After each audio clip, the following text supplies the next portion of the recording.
Welcome to Stuff You Should Know, a production of iHeartRadio.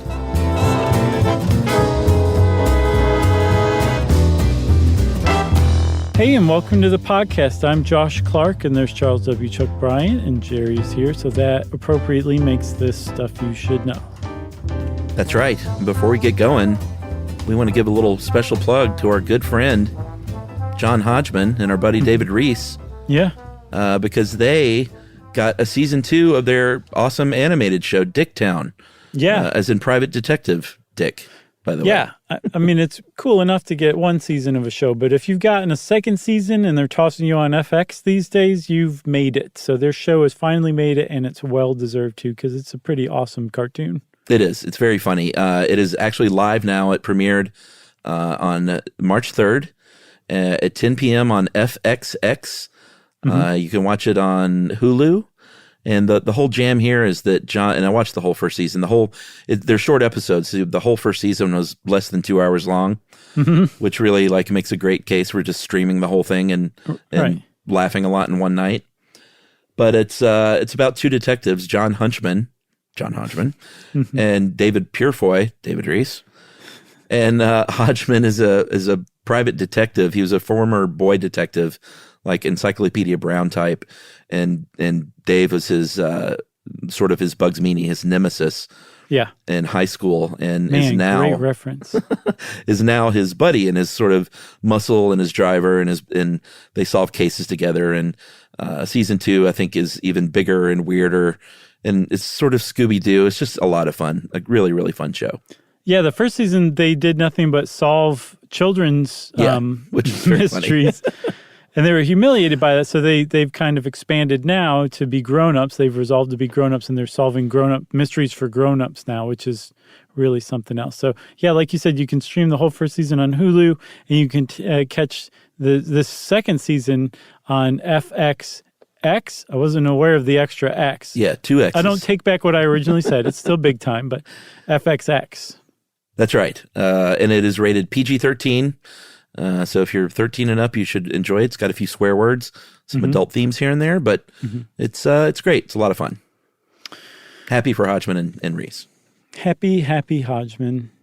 Happy Reese. And I just like saying Dicktown. Sure. It's a great name for a great show. It is.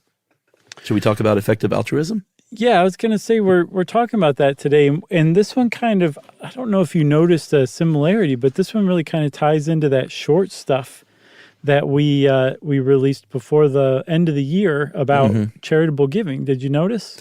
I did. Although in that episode, it was like, we were like, yeah, find a charity that speaks to you and maybe something that's local, or if you have animals, or if you had, a family member with cancer. And this basically says, don't do any of that. Right. The only way you should give is by just kind of coldly calculating what would help a human the most on planet Earth. Yes. So effective altruism is one of those movements. It's a pretty new movement. I think it really started in earnest around 2010. And it's one of those movements that elicits passion one way or another. It's a very polarizing idea. Yeah. If you just take it at its bare bones, which people love to do. And the reason why people love to take it at its bare bones, at its extremes, is because it is at heart a philosophical movement. It's rooted in utilitarianism. And utilitarianism is even more polarizing, and it has been for centuries, than effective altruism is. And I think if everybody would just move past the most extreme parts of it and just kind of took effective altruism at its most middle ground, where most of it seems to have accumulated and settled, and where most of the work is being done, it would be really difficult to disagree with the ideas behind it. It's when you trot out Peter Singer and some of his most extreme views, or when you say, oh, it's all Silicon Valley billionaires, when you just look at it like that, that's when people get all riled up and they're like, I hate effective altruism. If you really just kind of take it in a much more level-headed way, it's actually pretty sensible and pretty great, because at the end of the day, you're saving people's lives and you're figuring out how to save the most lives possible. Yeah, I think anything that has some of its roots and philosophical movements of tech bros, it's a hard sell for a lot of people. But let's talk about a few things that it is, which is the idea that there's a lot of good that can be done with money. And if you can provide for yourself and your own basic needs, you should be probably giving to charity. You can take a cold, hard look at your finances by literal, strict calculations, financial calculations. If you were a person without kids making $40,000 a year, you are in the 97.4th percentile on planet Earth as far as your wealth goes. And that you might not think I make $40,000 a year and then I have taxes and I really people with a lot of money should give to charities. I really don't have enough to spare. The idea is that no, you have some to spare. You can give a little bit, like 10% of your money and still be in the top 96th percentile. And you can literally save human lives on planet Earth. That's the big thing that they're trying to get across here, that the money that you're giving is saving lives that otherwise would be crippled with disease or just not around, they would die if you didn't give this money. And the fact that you are giving this money, those people are now living what are called quality adjusted life years, where they're living an additional healthy year or more because of that intervention that you gave your money for.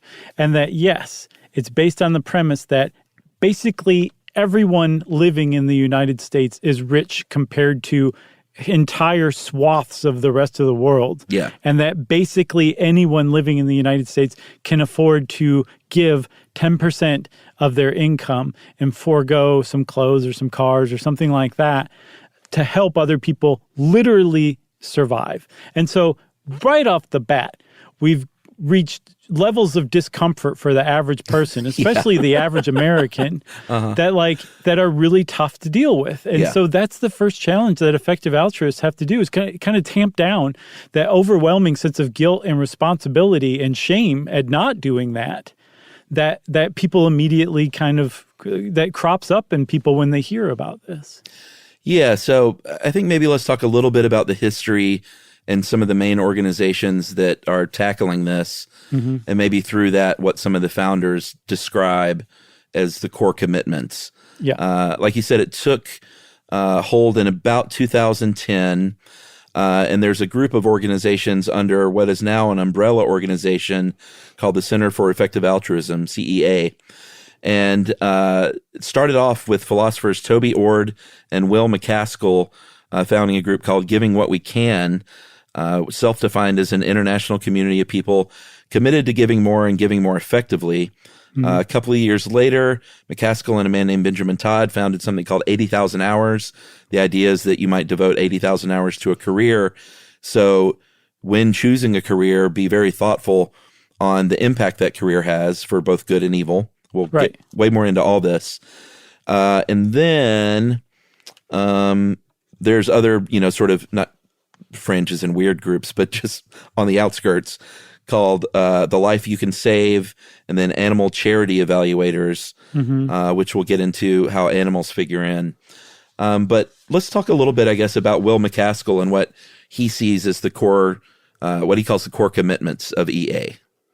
So, yeah, and Will McCaskill, he's out of Oxford, and so is Toby Ord.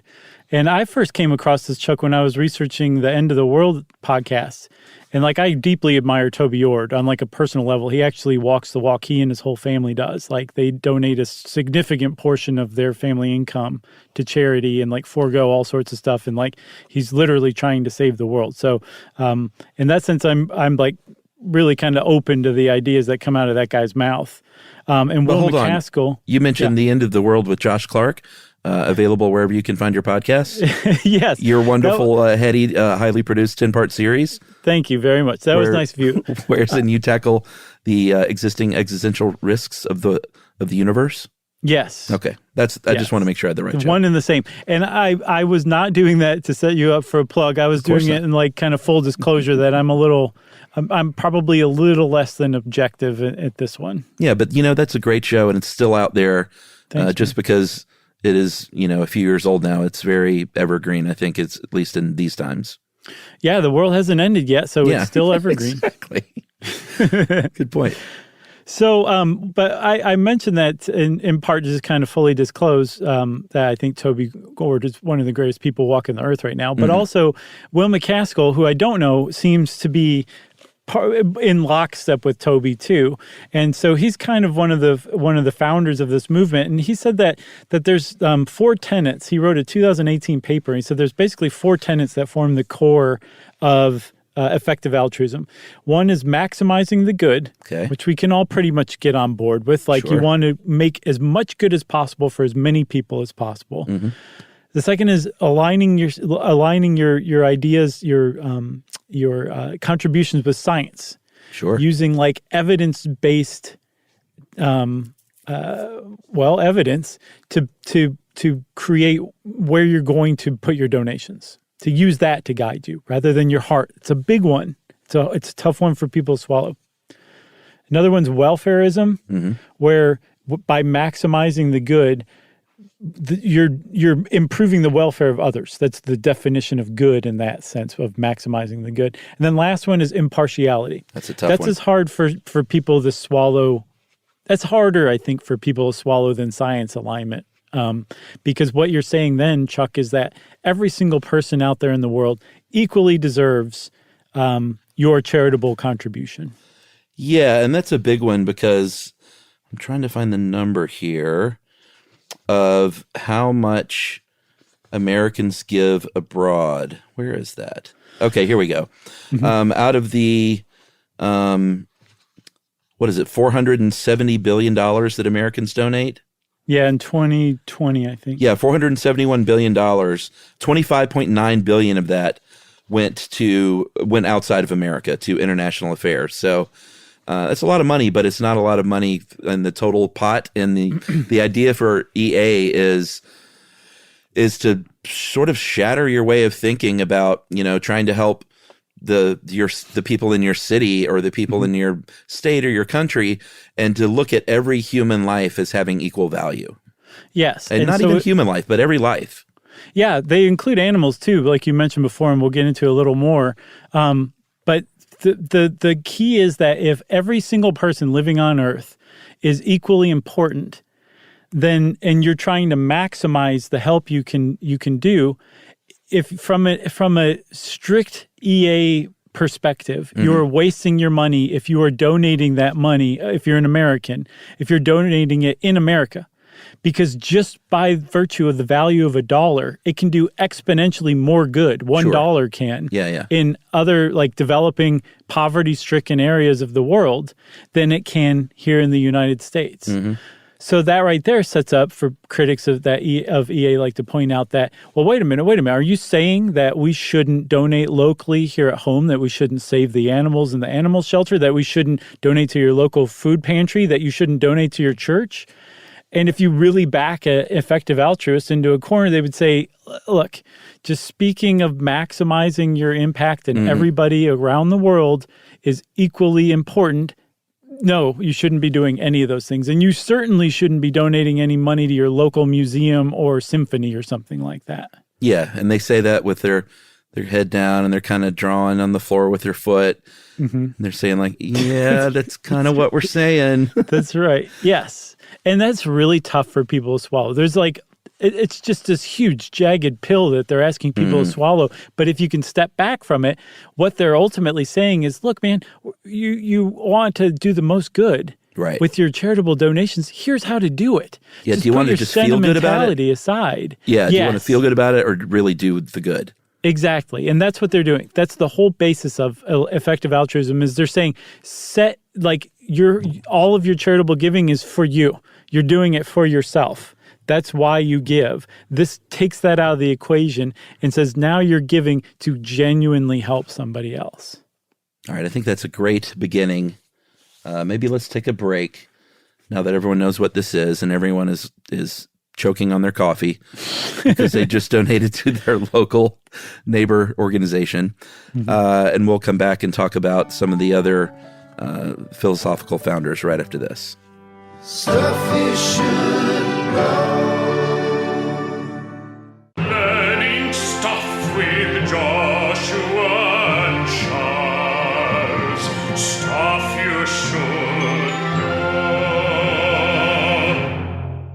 So a couple of people we should mention really quickly because they're going to come up. As far as organizations, we did not mention GiveWell yet. They were founded in 2007. They're a big part of the EA movement by Facebook co-founder Dustin Moskovitz and his wife. Is it Kari or Carrie Tuna? I'm going with Kari. I think so. It's Cari. So they have partnered up to create open philanthropy. Philanthropy. Why did that sound weird? I wanted to say philanthropy. Ugh. It's too early in the episode for that. So they're big donors and big believers in the cause. And then another person you mentioned is, well, first of all, you mentioned utilitarians in this philosophical movement. They were developed by, I know we've talked about Jeremy Bentham before and John Stuart Mill, but the idea that people should do what causes the most happiness and relieves the most suffering. And the other guy you mentioned that's sort of controversial, I guess you could say, is Peter Singer. He is an author and a philosopher and a TED talker who kind of became, I don't know about famous because a lot of people don't know any modern philosophers, but in these circles became famous from an idea, a thought experiment in 1972 from his essay, Famine, Affluence, and Morality, which is you're going to work, you just bought some really expensive, great new shoes, you see a kid drowning in a shallow pond. Do you wade in there and ruin those new shoes and rescue the kid and make you late for work? And, 99% of people, if asked, would say, well, of course you do. You're not going to let that kid drown. So the flip to that is, well, that's happening every day all over the world. And you're essentially saving your new shoes by letting these kids die. Yeah. So what's your problem, bub? You're buying those new shoes rather than donating that money to save a child's life. It's right. Morally speaking, it's the exact same thing. And in that essay, I read it last night. It's really good. Yeah, if you want to feel like a total piece of garbage for not doing enough in the world, read that. Kidding. He basically goes on to destroy any argument about, well, that's a kid that you see in a pond. You're actually physically saving that kid. Yeah. He's like, well, it's so easy to donate to help a child on the other side of the world right now that for all intents and purposes, it's as easy as going into a pond to save a kid these days. It is easier. You don't even have to get wet. You just call in your credit card, basically. Yes. So he just destroys like any argument you could possibly have. And he is an extremist utilitarian philosopher. Yeah. In that he's basically saying not just that giving money to the point where you are just above the level of poverty as the people you're giving, like really cutting into your luxuries to help other people. Not only is that a good thing if you do that, it's actually not doing that is a morally bad thing. It's morally wrong to not do that. So he will really turn like the hot plate up under you and just really make you feel uncomfortable. But he's saying like this is my philosophical argument and it's pretty sound if you hear me out. And if you hear him out, it is pretty sound. The problem is he's a utilitarian philosopher and a very strict one too. And so there's a lot of like, you can take that stuff to the nth degree to some really terrible extremes to where it becomes so anti-sentimental that it actually can be nauseating sometimes. Like, strictly speaking, under a utilitarian view, this one's often trotted out, it is morally good to murder one person to harvest their organs to save the lives of 5 other people with that murdered person's organs. Technically speaking, in a utilitarian lens, that's maximizing the good in the world. The thing is like, if that's what you're focusing on and you're equating effective altruism's desire to get the most bang for your donation buck to murdering somebody to harvest their organs to save 5 people, you've just completely lost your way. Sure, you can win an argument against utilitarianism in that respect, but the fact that it's leveled and trained on this movement, this charitable philanthropy movement, is totally unfair. Even though, yes, it is pretty much part and parcel with utilitarianism. Yeah, Singer is a guy who I think one of his philosophies is the journey of life, and that interrupting a life before it has goals or after it's accomplished goals is okay. So he, if you mention his name, there are a lot of people will point to this idea that he says things like it's okay to kill a disabled baby right after they're born in some cases, especially if it will lead to the birth of another infant with better prospects of a happy and productive life, or an older person who has already accomplished those goals. And the idea being that the disabled baby doesn't have goals yet. That's obviously some controversial stuff. Yeah, just a tad. And he's a hardliner and doubles down on this. But again, to sort of throw that in, that has nothing to do with effective altruism. No, he wrote that paper, Famine, Affluence, and Morality, which basically provides the general contours of the effective altruist movement. Yes. But it's not like he's just the leading heartbeat of the movement or anything like that. No, that's not their Bible or anything like that. No, and unfortunately, he's an easy target that people can point to, because the effective altruist movement has kind of taken some of his ideas. They're like, oh, yeah, you like Singer? Well, what about Singer's argument about this? It's like, that has nothing to do with effective altruism. He makes a really good, easily obtained straw man that people like to pick on. That's right. Let's talk about numbers a little bit. We mentioned that in the United States, $471 billion was donated in 2020. About 324 of that came from individuals, which is amazing. Yeah, those corporate guys are really pulling their weight, huh? Yeah, no kidding. Individuals, and that boils down to about $1,000 per person in the USA, which is not that much money if you think about it. No. And out of that, there are a couple of pledges that EA endorses. One called Giving What We Can, which is promising to give away 10% of your lifetime income. And then another one called the Founders Pledge, where if you're a startup founder, you promise to give away a percentage of your eventual proceeds. And then there's also Try Giving, which is a temporary pledge to donate. And, it's only about 12 years old. Only about 8,000 to 10,000 people have taken these pledges so far. Right. Which is still, that's a decent amount of people, especially considering that most of the people involved in this movement are high-earning, extremely educated people who are probably 10% of their income is going to add up to quite a bit over the course of their careers. And that's the thing. They're saying, I'm going to give this 10% a year for my career. And the reason why they've really kind of targeted careers, that's part of 80,000 hours. 80,000 hours is this idea that we spend about 80,000 hours working. So if you took that 80,000 hours and figured out how to direct your energy the most effectively towards saving the world, you can really do some good just by the virtue of having to have this career to support yourself. And so there's a couple of ways to do it. One is to have a job that you make as much money as you possibly can at, and then you donate as much as you comfortably can, and then maybe even then some, say 10%, or some people donate 25%. There's a NASA engineer named Brian Ottens who is profiled in the Washington Post, who said he specifically got the most stressful, high-earning job he could handle in order to give away, I think, a quarter of his income, right? And that's great. That's one way to do it. But another way to do it is to say, okay, actually, I'm going to figure out something that I really love, but I'm going to adjust it so that it's going to have the most impact possible. Yeah, I think it's interesting. There are two ways to think about it. The first one that you were talking about, they call it earning to give.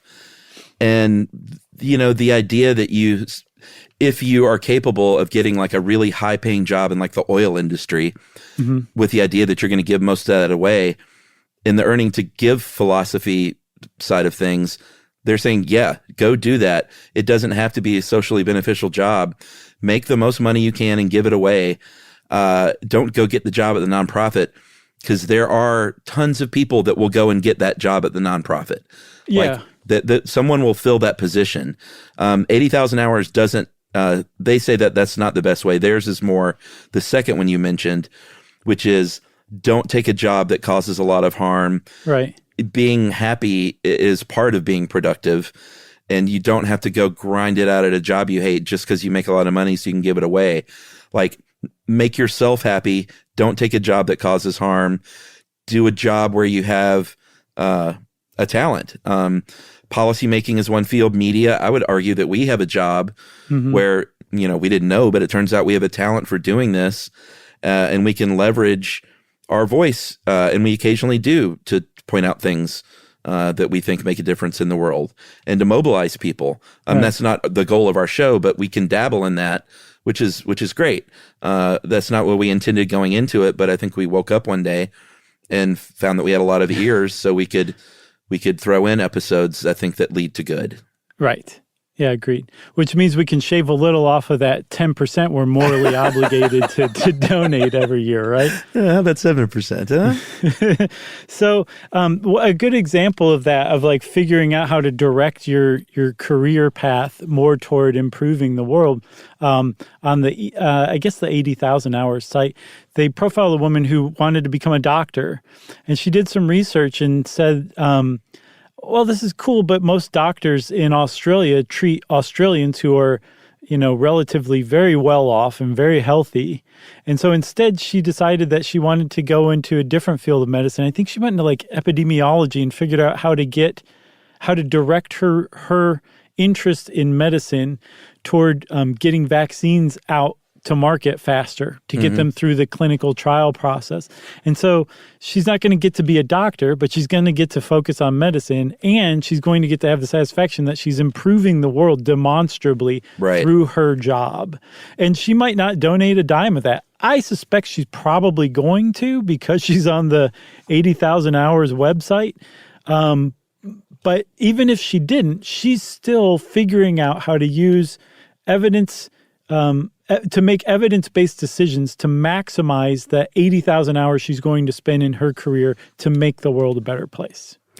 Right, because one of the ideas of EA and a lot of, the Charity Navigator and Charity Watch, like good websites that we endorsed, that we're not poo-pooing at all, but they tend to focus a lot on, how much goes to overhead, how much goes to the programs, which is good.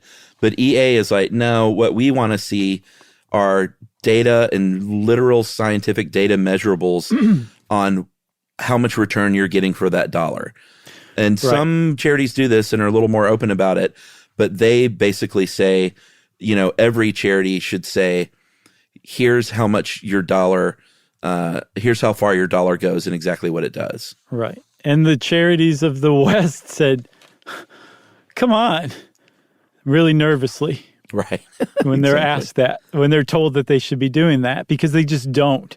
Part of the reason why is it's very expensive to run what effective altruists like to use as the gold standard, random controlled trials, where basically, what UX testing is, user experience testing for a website. So there's A/B testing where you've got some people who are using your website and they're getting one banner ad, and the B testers are getting a totally different banner ad, and you just see which gets the most clicks.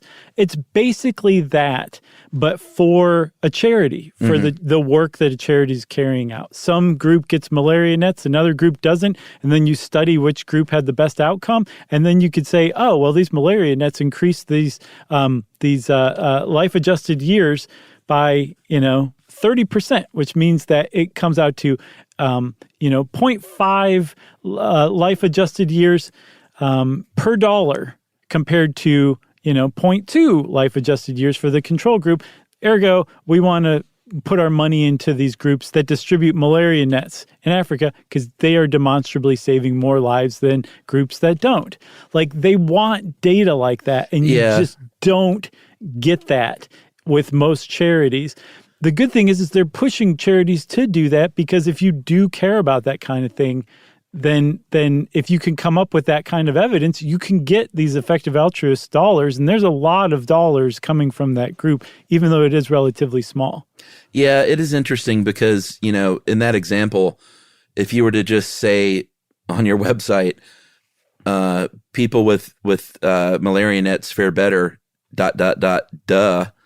Right. Like, everyone knows that, but they really want to have that, to drill down and have that measurable where they can point to a number and say that, this is the actual result. We all know malaria nets help, but maybe if people, maybe they think it speaks to people more. It certainly speaks to them, but I guess they think it would speak to the masses because these things cost money. That's one of the criticisms of these randomized controlled trials.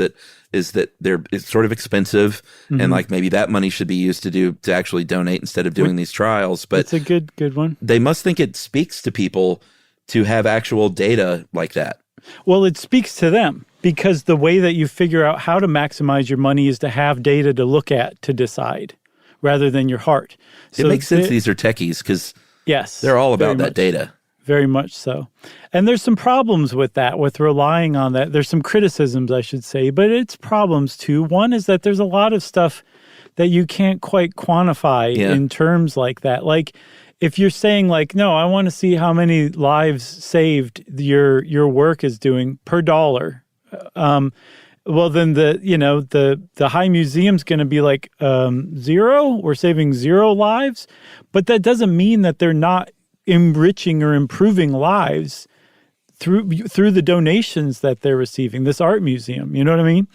Livia, who helps us with this article, gives an example. She's saying like you couldn't really do a randomized controlled trial for the 1963 March on Washington. Yeah, for sure. That helped solidify the civil rights movement. Right.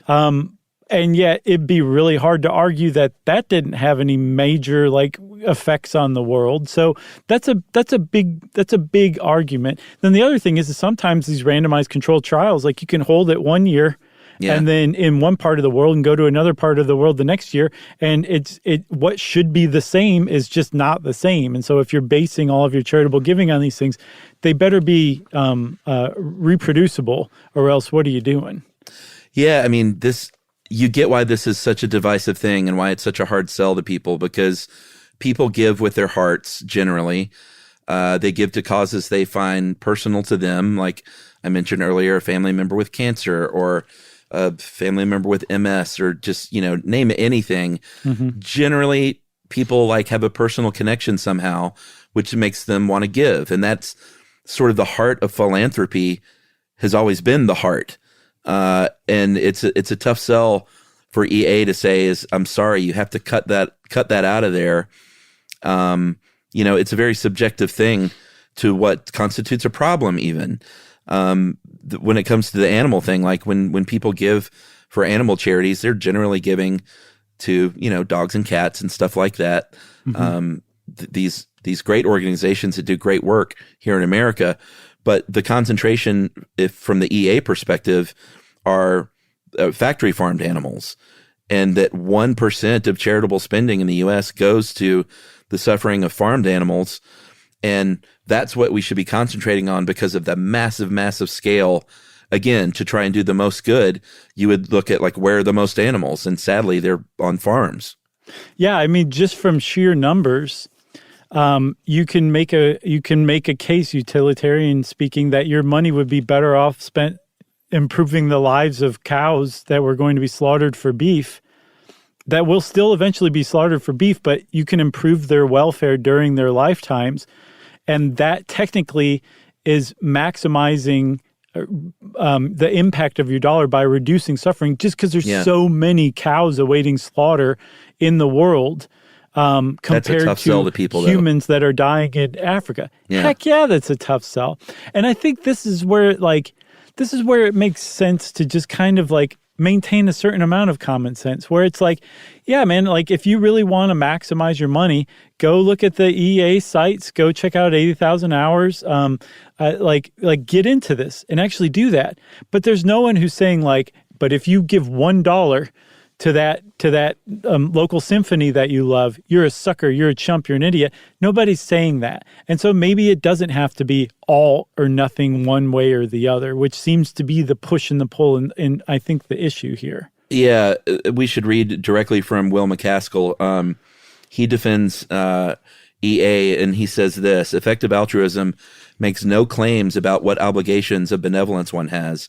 Nor does EA claim that all ways of helping others are morally permissible as long as they help others the most. Indeed, there's a strong community norm against promoting or engaging in activities that cause harm. So they flat out say, like, the whole murder someone to harvest their organs, like, we're not down with that. That's not what we're about. Please stop mentioning Peter Singer. Right, yeah. And he says it doesn't require that I always sacrifice my own interest for the good of others. And that's actually very contradictory of Peter Singer's essay. He says, no, you're morally obligated to do that. And if you don't, it's morally bad. They're saying, like, no, let's all just be reasonable here. Like, yeah, we're philosophers, but, you know, we can also like think like normal human beings too. And that's what we're trying to do. We're trying to take this kind of philosophical view based in science, based in evidence, and try to direct money to get the biggest impact. Like you said, can we stop bringing up Peter Singer, please? How about we take another break and we'll talk a little bit about, what else? Long-termism and EA's impact right after this.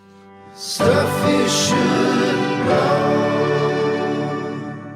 Learning stuff with Joshua and Charles. Stuff you should know. So, long-termism is a part of the EA movement, and this is the idea of, hey, let's not just think about helping people now. If we really want to maximize impact to help the most people, which is at the core of our mission statement, we need to think about the future, because there will be a lot more people in the future to save. And so long-termism is really where your dollar is going to go the most, if you think about like deep into the future even. Yeah.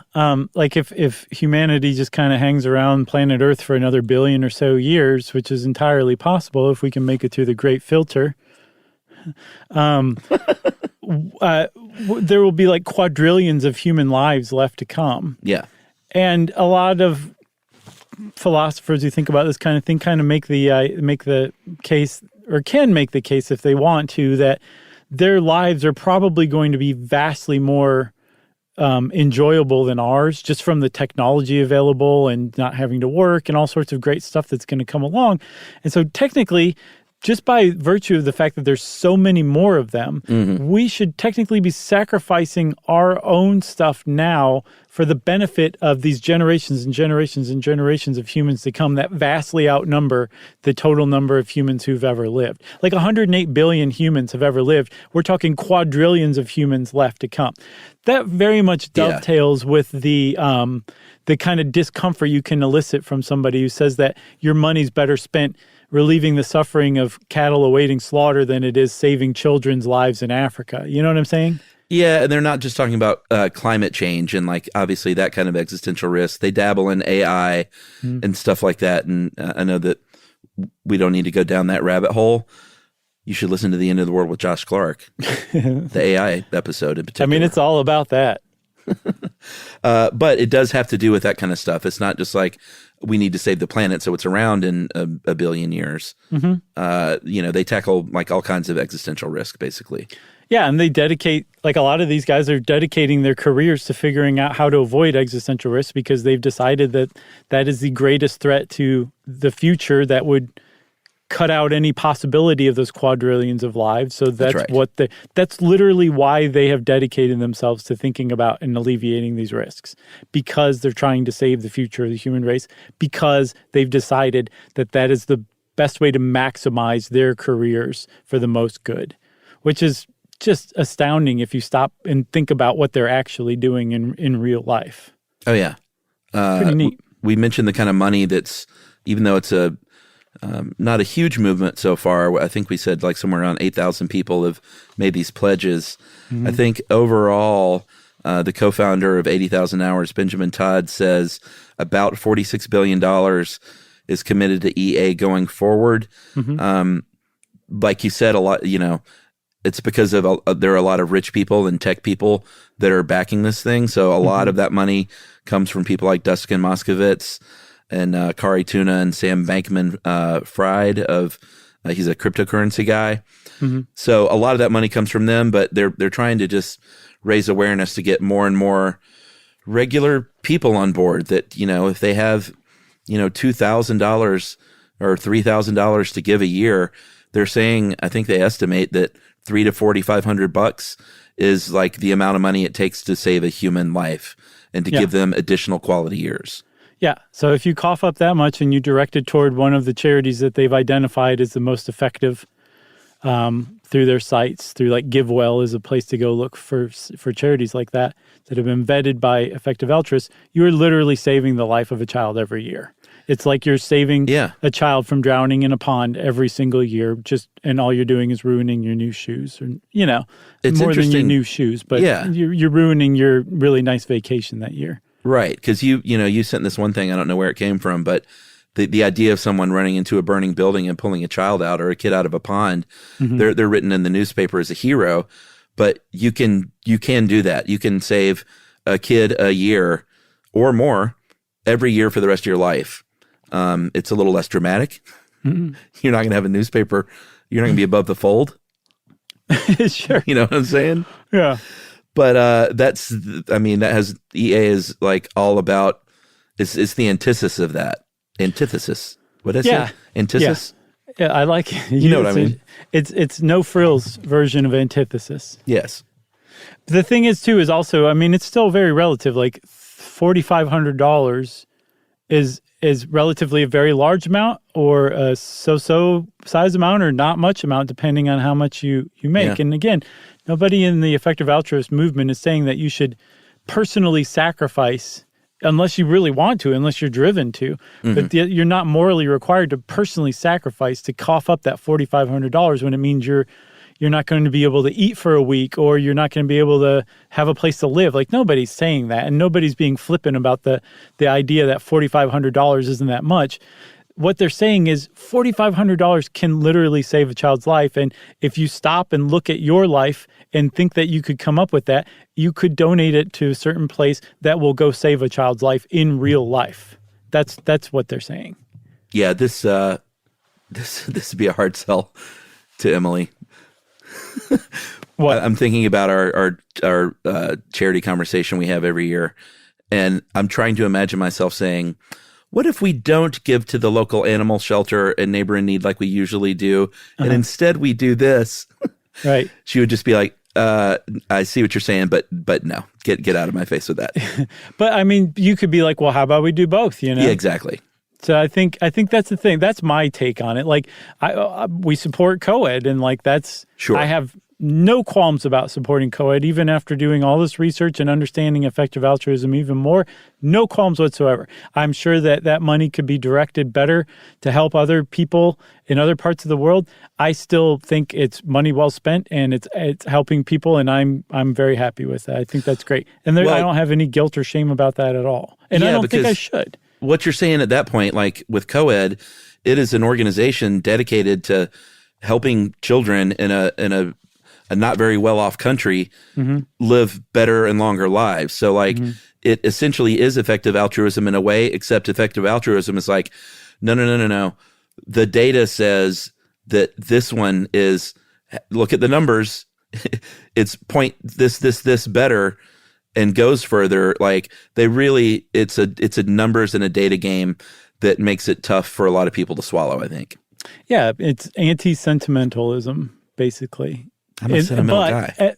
In the service of saving the most lives possible. I know. It's interesting, and it doesn't surprise me that it has its roots in philosophy, because it is really a philosophical sort of head scratcher at the end of the day. Yeah, for sure. It's pretty interesting stuff, isn't it? It really is. I think it's fascinating. Yeah. So there's a lot more to read, both criticisms and support. Pro EA stuff. Mm-hmm. And seriously, you could do worse than reading Peter Singer's essay. What is it called? Famine, Affluence, and Feeling Bad. Famine, Affluence, and Morality. Yeah. It's like 16 pages. It's a really quick read. It's really good. So read that too, and just see what you think. See what you think about yourself too. And maybe take some time and examine, if you could give to some of these charities. Or if you're not giving to charity at all, seriously do spend some time and see where you could make that change. Yeah. And since I said make that change and Chuck said, yeah, that means, of course, it's time for listener mail. This is follow-up to albinism. I knew we would have someone who has albinism to write in. I'm glad we did. I knew we had listeners out there. And this is from Brett. Hey guys, longtime listener. I have albinism, so I thought I'd throw in my perspective. First off, I know you were struggling to decide how to describe it, albino or albinism. My preference is using the term albinism like you guys did, as to me it denotes a condition, while saying if someone or something is albino, it feels like you're delegating them to a different species. Right. Being called albino always used to bug me growing up, and that was usually because they were kids were trying to get a rise out of me. Fortunately, I was a big kid, so it never really escalated to physical bullying. I like this idea. Yeah. Like the kid with albinism who's like huge, and someone says something, they're like, "Excuse me, what did you just say?" Yeah. I didn't say anything. Being a child of the 70s and 80s, like you guys, it was pretty rough at times. On the physical side, my eyes are very light sensitive. They're blue, where again, while growing up, some of the kids would keep asking me why my eyes were closed, that it was bright. And of course, the low vision comes into play as well. I'm considered legally blind, as pretty much every other person with albinism I have met has the same issue. There were ways to adjust in school, and ways they could assist me with large print books, magnifiers, monoculars, or the teacher simply letting me look at their slides afterward and have more time with them. Nice. Yeah, that's great. As for how people with albinism are portrayed in TV and movies, I don't think being portrayed as a hitman or even someone with magical powers bug me as much as the fact that I know that it was fake, because it would be really hard to be a hitman with the kind of eyesight that we have. I love that. So practical. Yeah. And Brett had a lot of other great things to say, but that is from Brett, and a longtime listener. Thanks a lot, Brett. That was great. Glad you wrote in. And yeah, thanks a lot. If you want to be like Brett and get in touch with us and say, hey, you guys did pretty good. Or, hey, you guys could have done a lot better. Or, hey, I'm mad at you guys. Or whatever you want to say, we would love to hear from you. We can take it all, and you can address it all to stuffpodcast@iheartradio.com. Stuff You Should Know is a production of iHeartRadio. For more podcasts from iHeartRadio, visit the iHeartRadio app, Apple Podcasts, or wherever you listen to your favorite shows.